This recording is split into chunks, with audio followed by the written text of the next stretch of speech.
Olá, pessoal, boa noite para todo mundo. Boa noite para o pessoal do DET, boa noite para quem estiver nos assistindo. Eu sou a Camila Ferreira, coordenadora pedagógica do Determinante, e hoje a gente vai falar de algo que é muito importante quando a gente considera Enem, que é a TRI.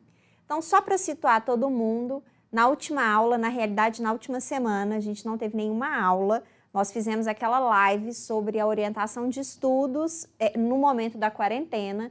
A gente estava observando que tinha uma galera assim já meio perdida, com matéria atrasada, sem saber se estava rendendo.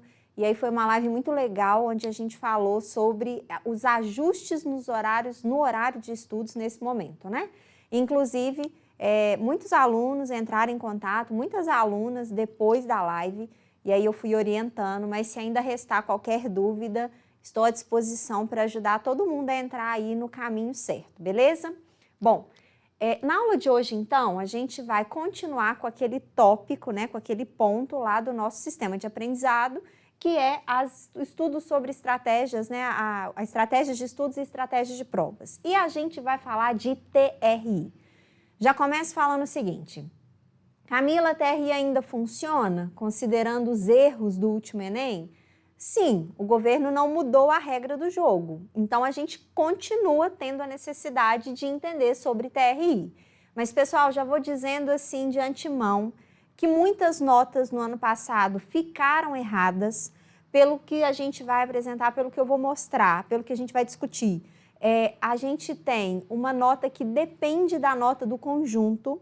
Embora o governo tenha dito que o número de erros tenha sido um número muito pequeno, pelo que a gente observou, não foi tão pequeno assim, e isso acabou interferindo na nota de todo mundo. Então, é importante você saber que o que aconteceu o ano passado foi atípico. Então, a gente espera que erros grosseiros, como o que aconteceu no ano passado, não aconteça, não volte a acontecer novamente. Quando eu falo do ano passado, gente, é referente ao Enem do ano passado, né? Porque as notas saíram no início desse ano. Então, vamos entender como é que funciona a TRI. E só um detalhe, nós vamos começar hoje a falar de TRI, mas TRI é algo que a gente vai discutir muito ao longo do nosso ano. Então, a gente começa agora, mas gradativamente eu vou voltando para a gente treinar e cada vez a gente ficar melhor em relação ao que, de fato, né, a gente precisa saber para o Enem. Então, vamos junto aqui. Acertos iguais, notas diferentes, isso acontece no Enem? Acontece muito. Nós temos hoje uma situação que é de gente que de repente fez 4, 5, 8 pontos a mais e tirou uma nota a menos. Será que isso de fato acontece? Para mostrar, nós vamos lá nos microdados do Enem de 2018 para demonstrar como é que isso de fato se dá. Detalhe importante. Gente, Rogério passando, mas é assim mesmo, né? Vamos lá. Em relação ao que aconteceu, só para a gente saber que, considerando 2018, o governo ainda não soltou os microdados de 2019, do Enem de 2019. Então, a gente trabalha ainda com os microdados de 2018.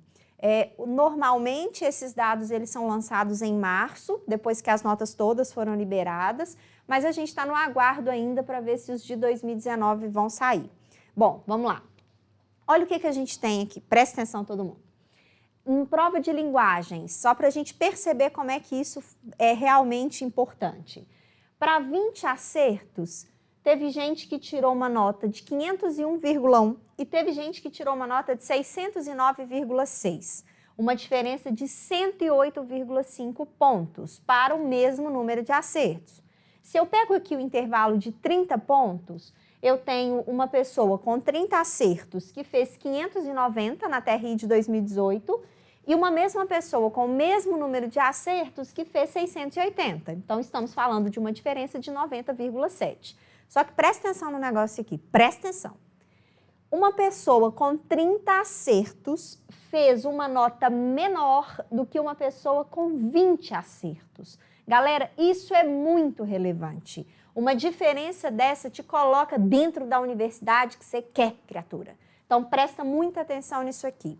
Prova de linguagens, que é a prova em que a gente tem a menor pontuação, onde a nota máxima ela é a menor. Prova de humanas.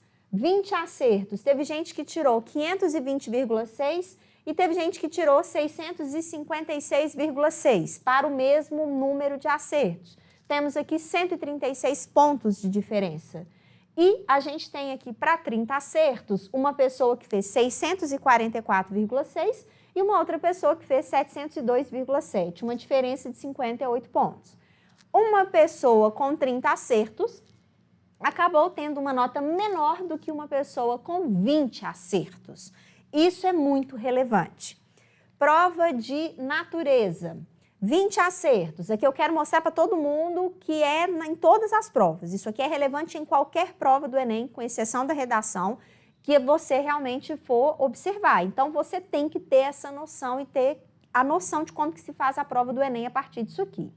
20 acertos lá na natureza, 509 pontos e uma pessoa com o mesmo número de acertos, 662, com uma diferença de 153,1.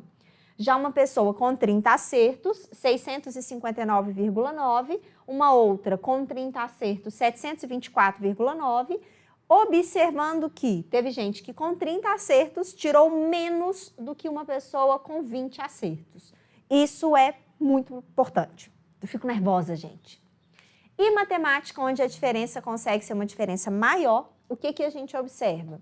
Teve gente que com 20 acertos tirou 483,1 e gente que com os mesmos 20 acertos tirou 764,2.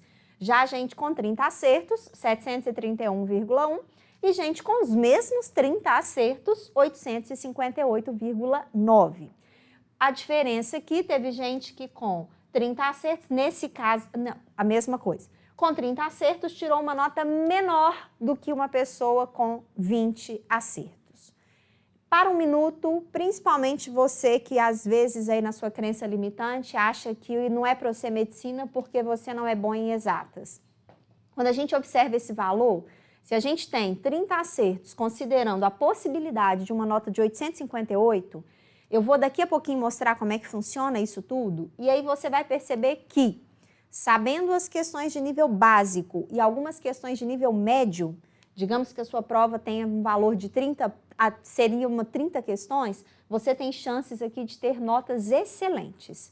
E aí, com isso, você ter a possibilidade de competir naquela vaga que você tanto sonha. Só para lembrar, o ano passado eu fiz o Enem, justamente porque eu queria colocar isso em prática, e na matemática isso é muito possível de se ver. Tem 20 anos que eu saí do ensino médio, né? O ano passado tinha 19, e eu queria mostrar que, sabendo o mínimo do mínimo de matemática, eu conseguiria ter uma nota ok no Enem. Eu fiz 25 acertos, só para lembrar aqui meu número de acertos. Eu tinha uma meta de fazer 800 em matemática, mas eu fiz 747 com 25 acertos. Bom, eu dei conta das questões fáceis, embora eu tenha errado 4 questões que eu não poderia ter errado de jeito nenhum, e questões que eu errei por conta de leitura.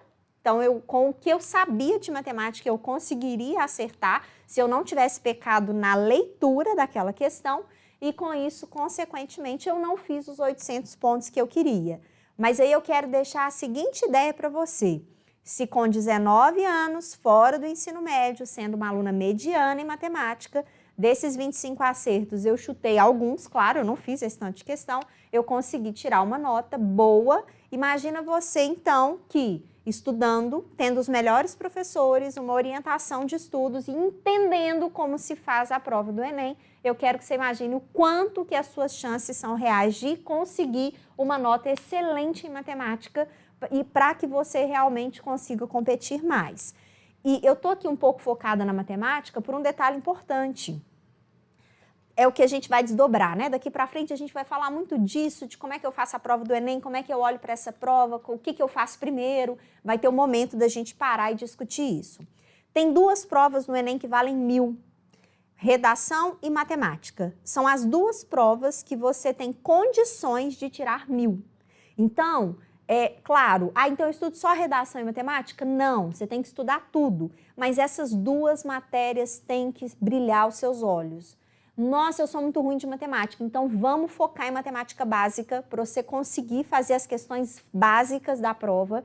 vão focar naquelas matérias que da matemática você tem uma facilidade maior. Falo isso sendo eu uma aluna com dificuldade em matemática. Sou jovem, né, gente? Ainda me enxergo aluna.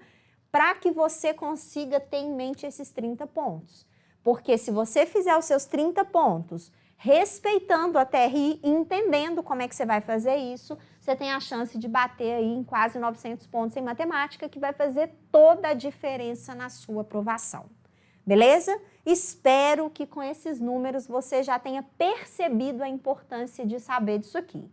Bom, todo mundo convencido? Vamos lá, faca no dente para a gente dominar esse negócio. Vamos entender um pouquinho do conteúdo da TRI, do conceito da TRI.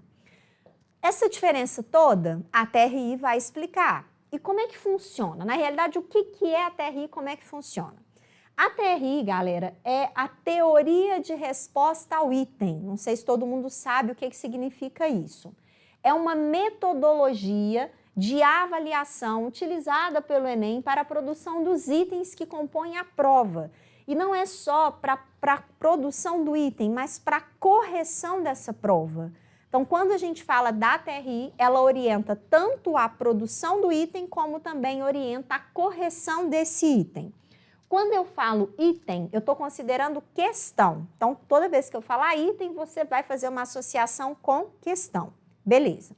Lembrando que a TRI não é brasileira, essa é a metodologia de avaliação utilizada nos países desenvolvidos e nós trouxemos de lá. Estados Unidos, a principal forma de ingresso nas universidades é a partir do sistema deles de avaliação, que tem como base a TRI.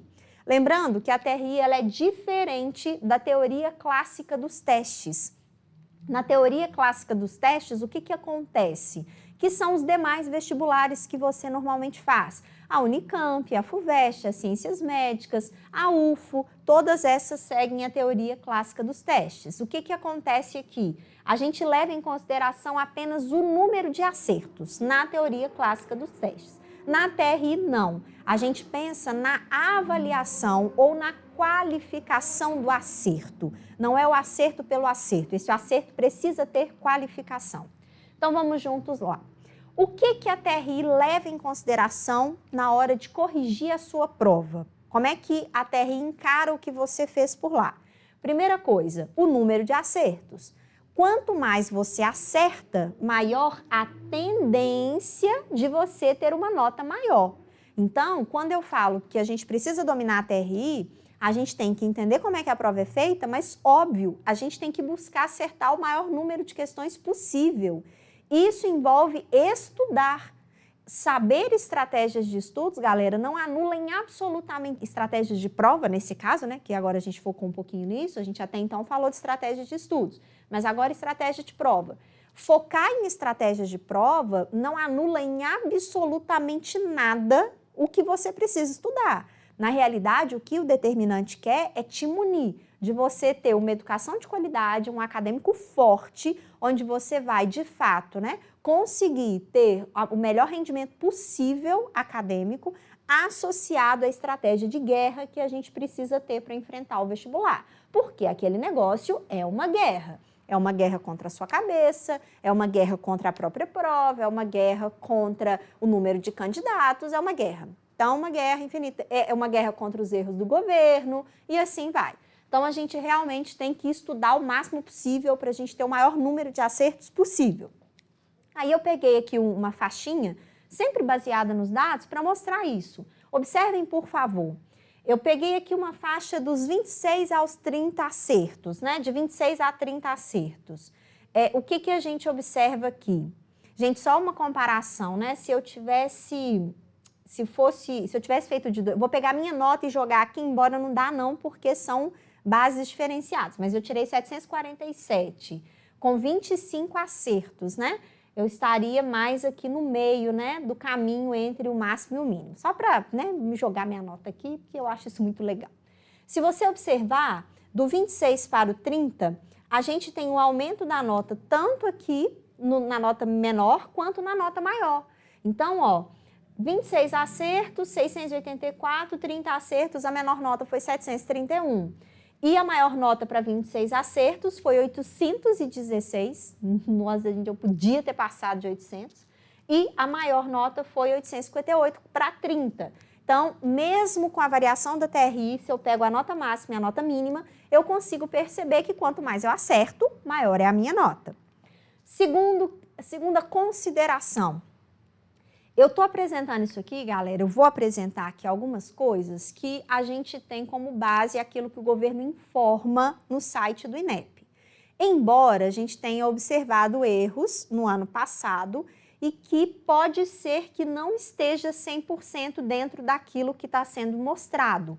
Mas eu queria só deixar claro que tudo que a gente mostra é baseado em estudo e estudo naquilo que são os documentos oficiais do governo, tá? Então, mais ou menos, para a gente ter uma noção de como é que a gente encara a prova do Enem. Cerca de 11%, não, aqui não é porcentagem não, aqui é número absoluto.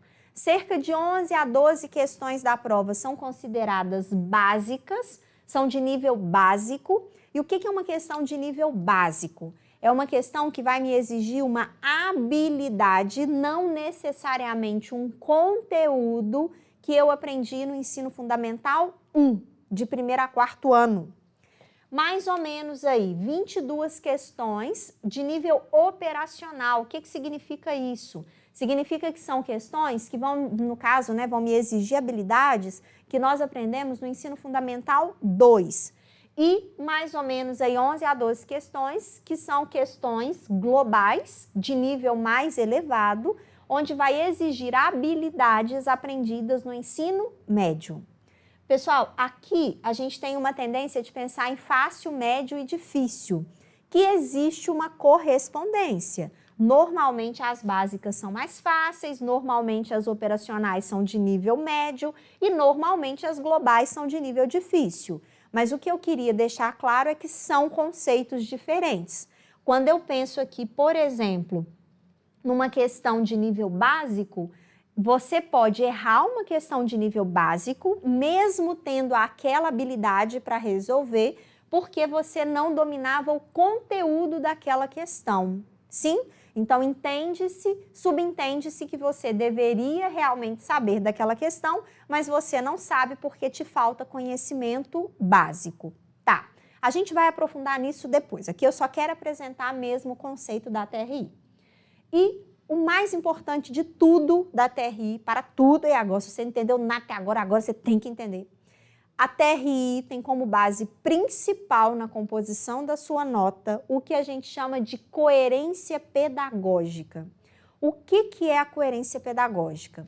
Coerência pedagógica é: eu não posso errar uma questão de nível básico, uma questão que é considerada mais fácil, e errar uma questão de nível global e acertar uma questão de nível global, uma questão que é considerada mais difícil. Eu preciso necessariamente acertar a básica e, se for o caso, errar a questão global. Por quê? Porque se for invertido, a TRI entende que você chutou.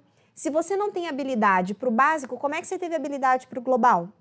Pedagogicamente, isso não é coerente. Então, todas as vezes que você não tem coerência pedagógica, o seu algoritmo desce. E isso explica aquela grande variação das notas que eu comecei a aula apresentando. Então, observem comigo aqui o que seria uma coerência pedagógica ok e uma coerência pedagógica, uma incoerência pedagógica, uma coerência não ok. Aqui, você tem um fator que estimula o seu algoritmo quando você acerta as questões fáceis e erra questões difíceis. E nesse caso, o seu algoritmo desce quando você erra uma questão de nível fácil, uma questão de nível médio, mas você acaba acertando as questões difíceis. Isto é incoerente, que faz o seu algoritmo descer. Isto aqui é muito sério, galera, mas muito sério mesmo. A gente realmente tem que parar, entender isso agora, porque isso norteia a nossa forma de estudar. Na realidade, não é nem que vai alterar a maneira de estudar, mas a gente tem que entender como é que isso aqui pode afetar diretamente na sua nota. Então, olha como é que isso pode orientar. Deixa eu me tornar mais clara. Não quer dizer que vai mudar tudo, mas te ajuda. Quando eu falo de matemática, o que você tem que dar conta de fato? Daquilo que é básico. Se tiver 14 questões básicas, você tem que acertar as 14 questões básicas. Professora, tá me deixando pressionada. Não tô, porque as questões de nível básico são as questões que normalmente nós dominamos, são as mais fáceis. Então, tá no seu domínio, direto, entender e aprender sobre as básicas. E é o que a gente vai fazer daqui para frente, é ter certeza de que eu domino o básico. Em todas as matérias, na matemática, na linguagens, na humanas e na natureza. Vamos esforçar o máximo possível, gente, para a gente dar conta das questões de nível médio. E eu quero mostrar essas questões para que vocês entendam o que é, para que a gente tenha possibilidade de treinar. E as questões difíceis, você vai fazer se você der conta. Isso é muito importante, principalmente para quem tem dificuldade em matemática. Você realmente tem que ter um cuidado aqui para poder observar isso tudo, para te mostrar o tanto que essas informações te ajudam. Se você é um aluno mediano para baixo em matemática, poxa, você se libertou nesse momento de ficar se preocupando com aquelas questões de matemática que te exigem mais. Eu quero é dar conta daquelas que me exigem menos, para que eu tenha coerência pedagógica. Isto é fundamental, galera. É aquela coisa do estudar tendo consciência do que você está fazendo, que a maioria, infelizmente, não teve, nem no ensino médio e nem nos pré-vestibulares. Sai achando que tem que estudar tudo de forma igual, como se todas as provas tivessem o mesmo peso, como se todas as matérias tivessem a mesma relevância, e na realidade, um pouquinho de estratégia vai fazer com que o seu estudo seja potencializado e, sim, a sua vaga chegue neste ano, nesse próximo Enem, nesse próximo vestibular. Beleza.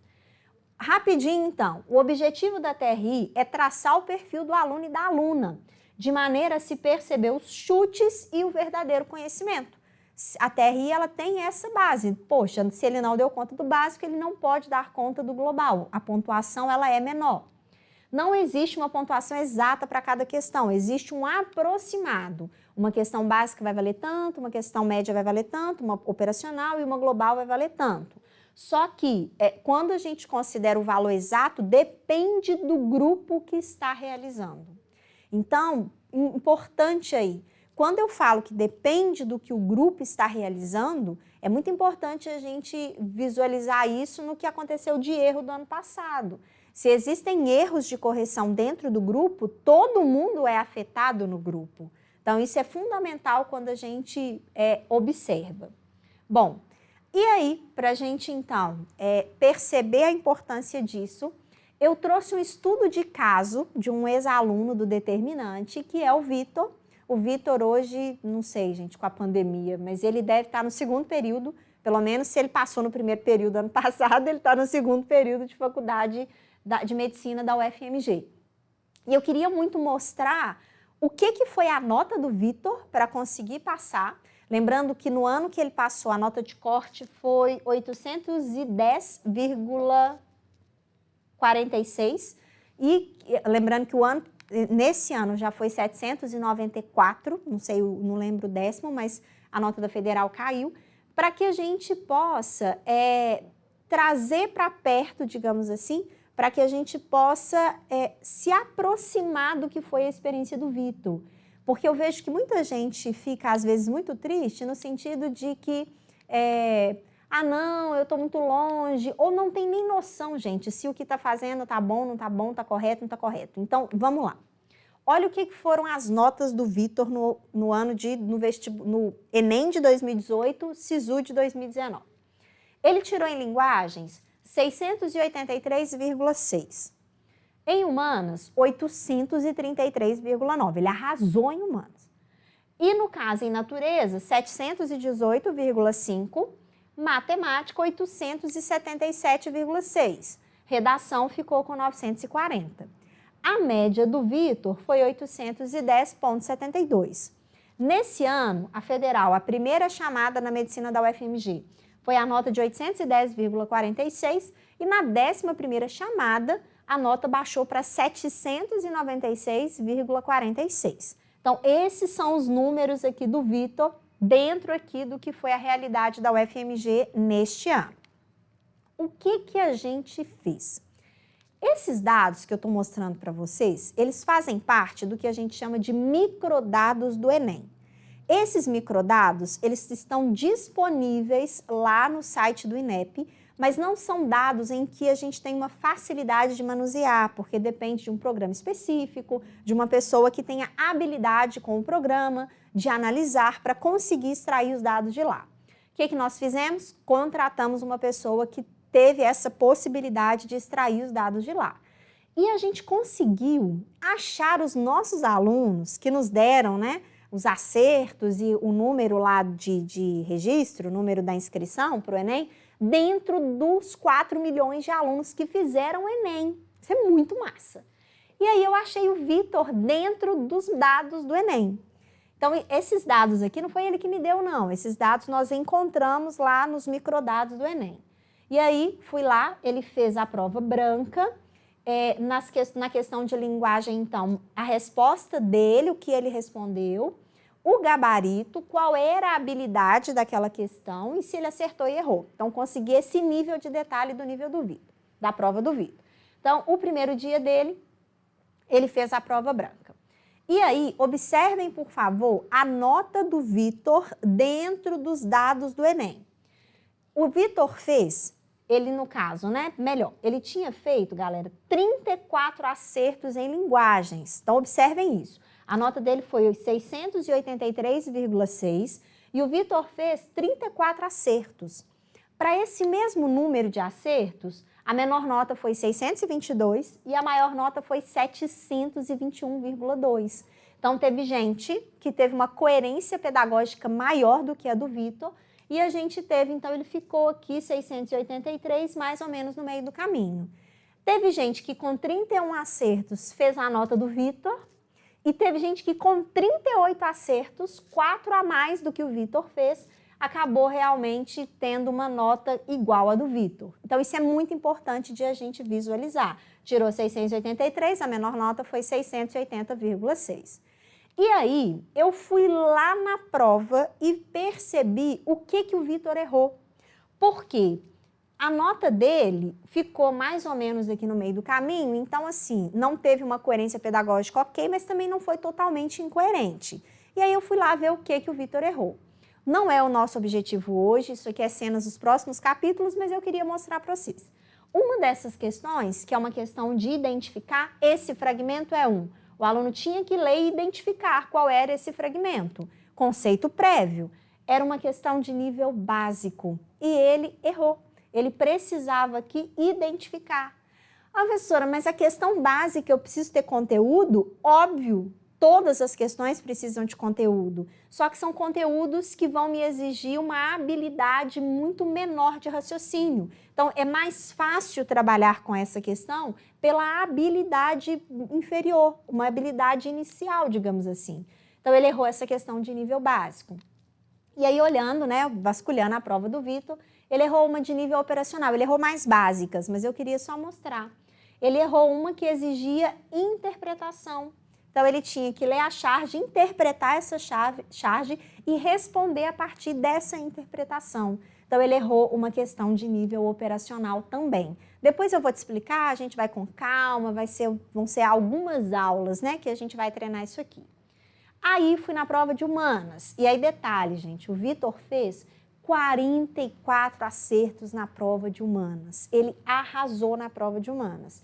E ele tirou 833,9.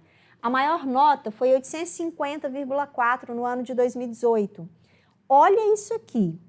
Para 44 acertos, tivemos uma nota de 787. Então, teve gente que com 44 acertos tirou 787. E teve gente que com 44 acertos tirou 840. Então, o Vitor aqui ficou no meio do caminho com 833. Quem tirou 787 errou uma básica. Você concorda? Foi incoerente. Acertou tudo e errou uma básica? Está incoerente. Quem tirou 840 acertou uma global, que é a que, no caso, né, tem um nível de raciocínio mais elaborado.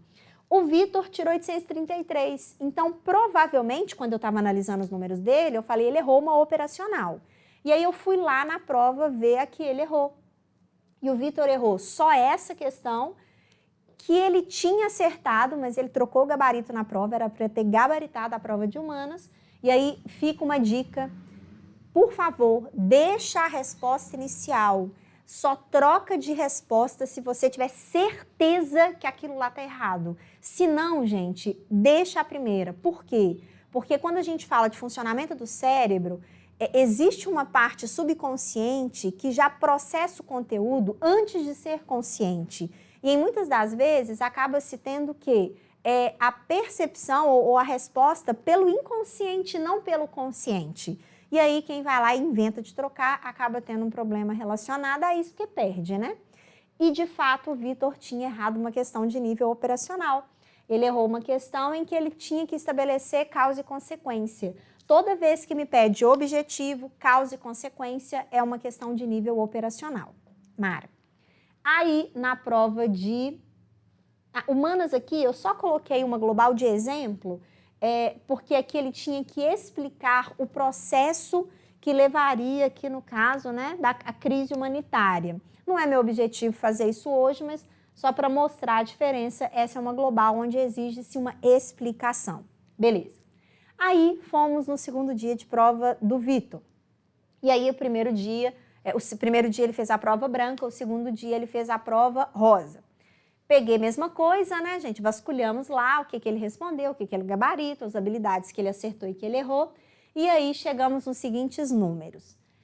O Vitor fez 718,5 de nota de TRI, com 32 acertos.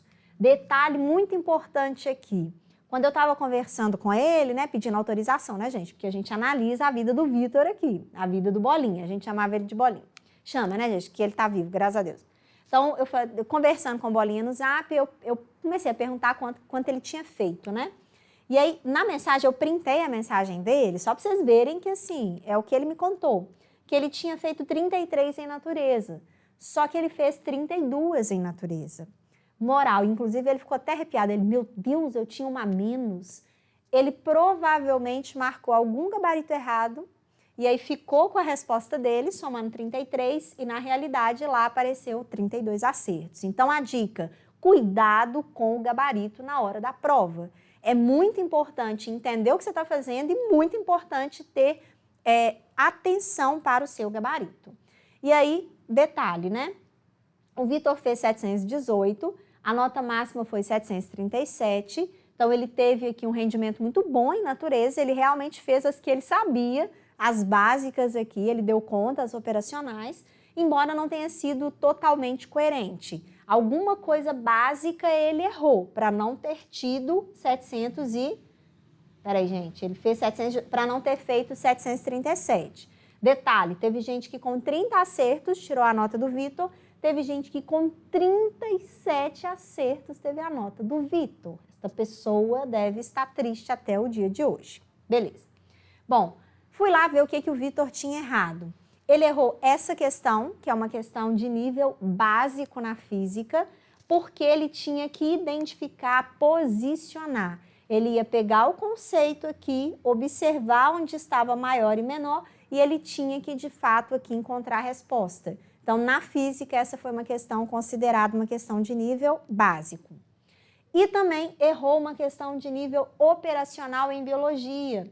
Aqui ele também tinha uma questão de relação de causa e consequência. Um dos benefícios dessa forma de plantio então, eu plantando desse jeito, o que eu tenho de resultado? Então, acabou também reduzindo um pouquinho a nota do Vitor, mas foi aquela básica que desceu o algoritmo dele. E matemática, que aí eu acho que é importantíssimo a gente parar um minuto aqui. O Vitor fez 877,6 com 36 acertos. Ele fez um número excelente de acertos. Só que teve gente que com esse mesmo número de acertos fez 935,6. Teve gente que com 32 acertos fez a nota do Vitor, mas teve gente que com 39 acertos fez a nota do Vitor.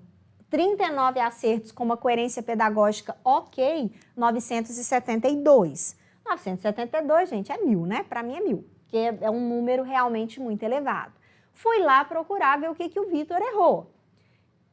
Detalhe, gente, 24 acertos tinha dado 801 nesse ano, né? Por isso que eu queria tirar 800, né? Eu falei, vou acertar 24 questões, vou fazer 801. Eu fiz 25 questões, mas fiquei com 747. Fiquei muito chateada, né, gente? Ao mesmo tempo, feliz demais porque não é uma nota ruim, 747, mas ao mesmo tempo uma nota que eu não atingi meu objetivo. Mas você vai conseguir porque a gente vai dar conta de básicas e operacionais. Tá. O que o Vitor errou? Fui lá ver. Errou uma questão que é de nível básico. Essa aqui na matemática, ele tinha que olhar os passageiros, multiplicar e ver quem ia mais rápido. Ele errou. Então, na hora que ele erra essa questão de nível básico, ele desce o algoritmo dele. Errou essa questão que foi uma questão de nível operacional, onde ele tinha que fazer uma relação aqui no plano cartesiano. Bom, o que eu quero deixar com essa aula? O início da discussão do pensamento que nós precisamos pegar o conteúdo que está sendo trabalhado de forma muito legal, estamos avançando, nosso cronograma está seguindo, já estamos observando tudo para a volta, como é que a gente vai fazer, se está alguma área com problema, se não tem, que a gente vai fechar redondo, mas só isso talvez não seja de fato o que você precisa para te levar para a universidade dos seus sonhos. Se você juntar um conteúdo ok com uma preparação, uma estratégia de prova ok, com certeza você aumenta o seu rendimento de prova. Com certeza você vai chegar mais perto, alcançar o sonho que é entrar na faculdade que você quer. Beleza? Tá.